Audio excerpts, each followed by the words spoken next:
Paano kung pagbukas yun ng cabinet, may ahas palang naghihintay?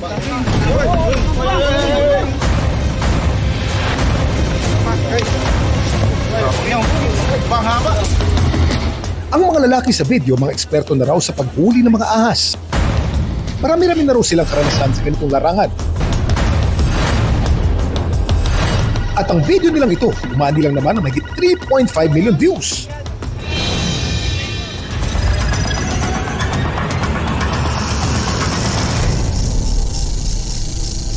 Sir, magandang araw. Araw, sir.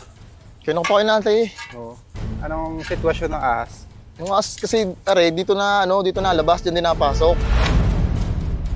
Naglalabas na sila. Kinakain yung mga yung mga itlog, yung mga manok. Ganun. Pati yung mga sisiw.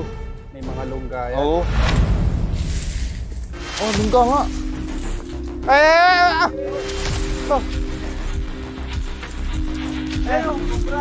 Ay, nakawala! Kabila! Pero bago makapigil hiningang hulihan. Alam niyo ba may dalawang uri ng sawa? Merong mga boa constrictor na galing sa New World, South America, Central America at mga lugar dyan. At meron naman mga python na galing naman sa Old World, India, Pilipinas at sa ilang bansa sa Asia. Ang mga boa ay nanganganak ng buhay o viviparous. Ang mga python naman ay oviparous o nangingitlog. Pero ang nahuling ahas ni Cobra Franz kasamang kanyang grupo ay isang king cobra. Ang laki. Ang mga king cobra ang pinakamahaba sa lahat ng venomous snakes. Pwedeng umabot ng 18 feet ang kanilang haba o singhaba ng 3 tao na 6-footer na pinagpatong-patong. Ang dami mong alam, Kuya Kim! At ito naman ang mga comments tungkol dun sa viral video na napanood natin. Isa lang ang makagat sa inyo, magiging memories talaga. Valencia Alonso o King Cobra, isa yan sila sa species na nakakabalanse ng ecosystem. Totoo yan. Ang mga King Cobra ay Ophiopagus hana ang pangalan. Ophiopagus meaning kumakain sila ng kapwa ahas. Ang dieta ng King Cobra, kaya King, ay ibang ahas. Kung uubusin natin ang mga King Cobra, mas dadami ang mga ibang ahas sa lugar nyo. Gusto nyo ba yon? Nakilala namin ang video uploader na si alias Cobra Friends. Bali po, nakita po nila yung shed ng ahas at na-report po sa amin. Matakot po sila at nagulat kasi napakahaba po nung King Cobra. Pero ang lalaking matapang na humahabol ng Cobra sa video ay ang leader ng grupo na si alias Cobra Prince. Nasa 15 years na kaming nanguhuli ng mga cobra. Hindi naman masisiguradong ligtas kaya gumagamit kami ng mga safety gear kagaya ng bota. Gumagamit kami ng snake hook. In case may makagat, tinatakbo kagad namin sa ospital na may anti-venom. Kasama ang kanyang grupo na Cobra Team. Naging takbuhan na sila ng ilang komunidad tuwing may ahas sightings. Bukod sa nailalayo nila sa panganib ang mga lokal, hangad din nila ang kaligtasan ng mga ahas na nire-relocate nila sa ibang gubat na malayo sa mga tao. Sa araw na to, sasama tayo sa kanila sa San Pablo, Laguna para rumisponde sa call for help ng isang komunidad. Dati raw pala isdaan ang lugar na ito. Tagal na ng panahon, sumukal na ng sumukal. Gagamitin niya na tong area. Naging bahay na ng mga ahas, daga, mga palaka. Wala pang 3 minuto. Eto, may bakas dito. Mukhang eto na yun. Dahan-dahan lang, baka masaktan yung ahas. Confirmed! Ayon sa Cobra Team, ito na ang lungga ng ahas. Yan! Laki oh. Ganyan sukat ng pinagbalatan. Oh my God.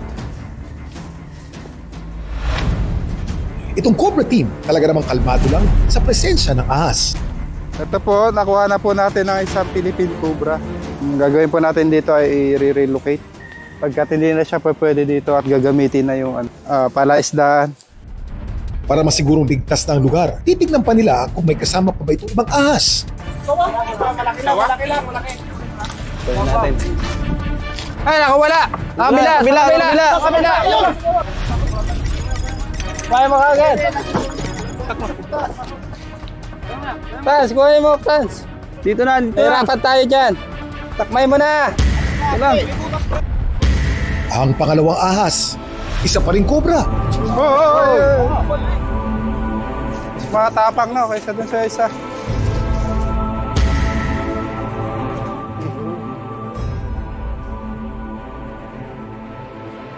Salamat. Salamat sa lahat. Napakalaking bagay. Kung ang grupo nila ay nakahuli ng ahas, ako naman ay maglalabas ng ahas. Tingnan natin ang reaksyon ng mga tao. May dala ako rito. Takot sa ano yan, chef? Hindi! Walang takot. Chef yan eh. Pasok mo kami mo rito, bro. Ano ang nararamdaman mo? Malamig. May takot ka ba sa ahas? Meron, sir. Ang tawag sa takot sa ahas ay herpetophobia. Meron ka ba nun? Meron, sir. Meron? Mula ngayon, wala ka ng takot sa ahas! Wow! Ang dami mong alam, Kuya Kim! Pasok niyo po ang kamay niyo po dito sa uunan. Ano po ang nararamdaman niyo po sa loob? Malamig! Malamig. Ito po ay may buhay o walang buhay. Ala, ahas ba to?